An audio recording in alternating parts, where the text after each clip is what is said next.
Welcome back. We're still talking about food safety, and we have quite a number of, we've been having some fiery conversation behind it, but let me read this tweet before Mrs. Salako, who was saying something, comes in. Lukman Abdul Rauf says, it will be better if Nigerians can stop consuming this sardonic poison we call beverages. What's bad is totally bad. Mrs. Salako, how much of education the consumers you've had conversations with, how much of all of this do they know? I mean, he talked about aggressive marketing and education. On that, I fault the NBC and I fault brand owners on that. They don't actually give us facts that we can work with. Most Nigerians consume stuff out of blind trust because we don't have adequate information.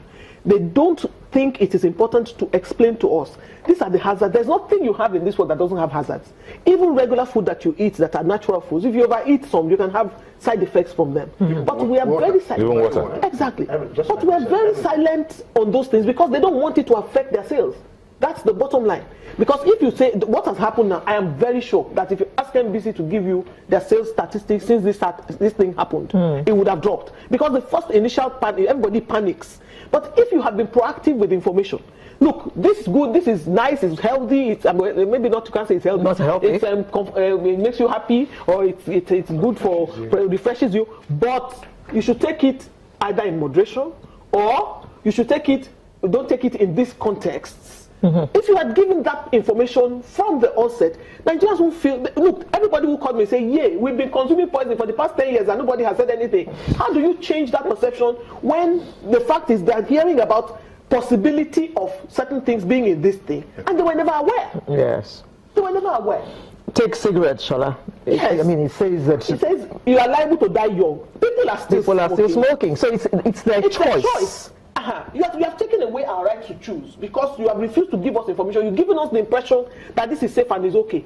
There was a time in my life I used to consume up to like a crate of mineral a day. My mother used to sell it. But you still look as young as that's not the point. I know the effect. I'm not dealing with diabetes.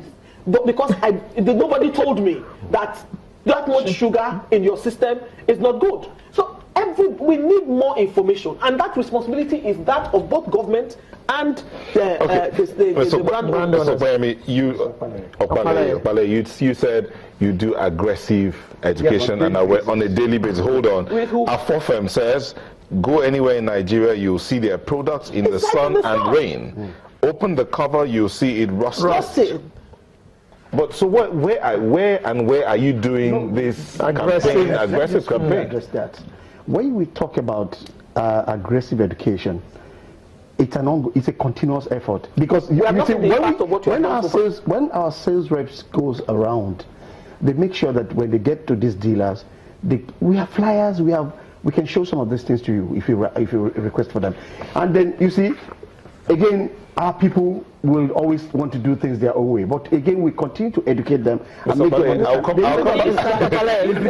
Palay, I beg your pardon. Shola, I beg your pardon. Yes. You are aggressively campaigning to the dealers. Exactly. What about the consumer? What are you saying to us? Don't buy the one that's in the sun. Then you will force the people to take it because people will reject the one that's in the sun. And so that's how it is faster to get to get that habit, that change. If you tell the consumer when that thing is in the sun, don't buy that one. Simple. You will see there will be a change in the way people will. You are talking to people. They don't want to tell us because they know that once you say don't buy it, some people will say, I like look at here. Now you see why it's going to be very difficult for an industry to do that is because if you do that and they decide not to buy your product, then other people whose products are competitors and they put that out, people buy and your sales goes to them.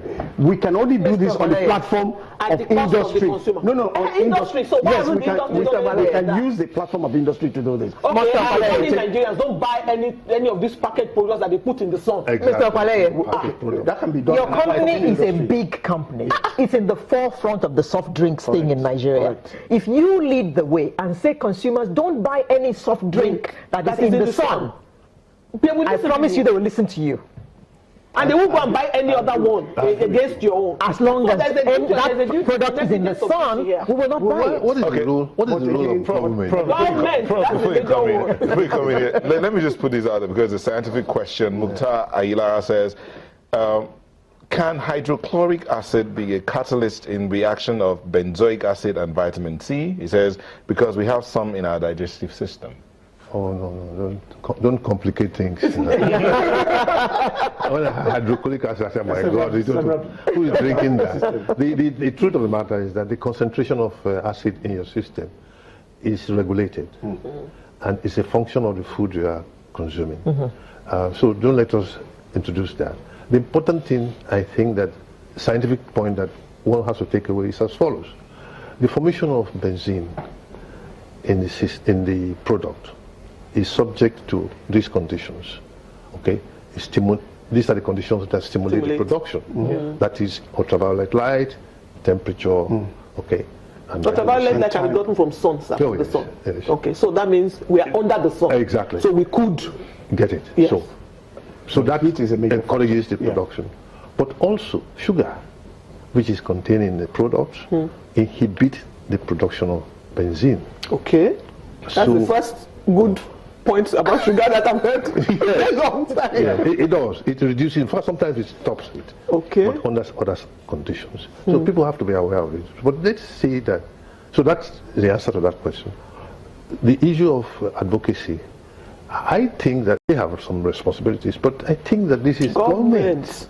I mean, it's not just, again, I'm saying it's not just one product. All the products. I mean, I used to buy gari from a lady in the market. My wife and myself used to buy from her. And she always left it open. And I said, look, after a while, I said, look, if you don't cover this thing, next time I come, I will not buy. Because the street is just there, all the traffic, I mean, why on earth? So he said, oh, nobody will see it. If I cover my own, my neighbor will not cover, and they'll stop there and buy. So I said, well, okay, I won't buy from you again. And I stopped buying. You follow me? So it is a government. Because you are educated, sir. Because you know. Millions of Nigerians don't know, and nobody is telling them. Who's the government is the first corporate. That's why I said to you, NBC is secondary to me. It is the government that I would think has a case to answer here.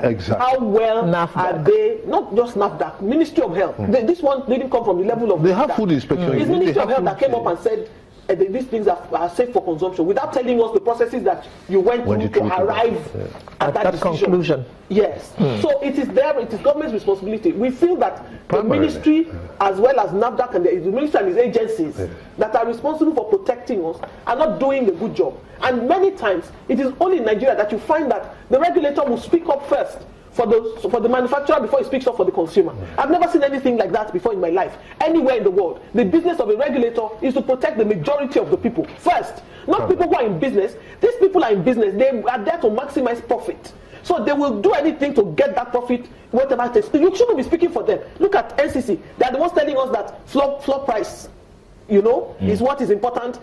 You cannot sell below a particular price in a free economy because they want to protect some service provider. Look at Ministry of Health, NAFDAC, coming up in 3 days. 3 days. Well, they actually held a stakeholders forum. Wait, who was at the stakeholders forum? They did not even call the Consumer Protection Council into that. That is the apex body in Nigeria protecting consumers. You want to discuss? They did not. I'm not sure CPC. I just spoke. They were not there. I just spoke to the CPC DG this morning. They were not there because the CPC DG had already gone out to say they were going to organize an investigation. Of course, yes. That's what we would like to see. We want to see that there's a government agency that's looking out and saying, okay, let us go through the process again and make sure that it is okay before we give it a clean bill of health. 3 days of a lot of noise, you just come and say, safe for consumption, and then we should all rush to the market and go and be consuming it. It will not happen. We need government to do more. It has to happen. It won't happen. Government does not do more because we are not getting. We have been refreshing Nigerians for the past. We don't dispute that, but we are refreshing us onto what? And there's been no explain incidents. To us. No. We don't know. The incidences or documented. The incidences of cancers and quote in Nigeria has gone up all of a sudden because our lifestyles have changed. The way we consume stuff has changed. Related to leukemia? We don't know. We need the government to tell us that it is not the reason. Mr. Pale, did you ever... Sorry, I'm shouting so much. It's okay. It's okay. Mr. Pale, have you ever seen that video from your colleagues in the US where they were telling people if you consume our product, you're going to be obese? Have you ever seen that video? Or have you heard about it? I've heard about it. Okay. Well, it's on my Facebook page. It's from a Coca-Cola company. I volunteer to send it to you. The Coca-Cola company. Advertising that if you consume our products, you're going to be obese. Okay. Now, do you think that will reduce their sales, or do you think they did that because they cared about their customers enough to let them know that you have a choice to make? I'm sure they forced them. Look at I'm sure FDA forced them. But they won't say that. They will usually package it like people are still drinking Coke. Look at it from this standpoint.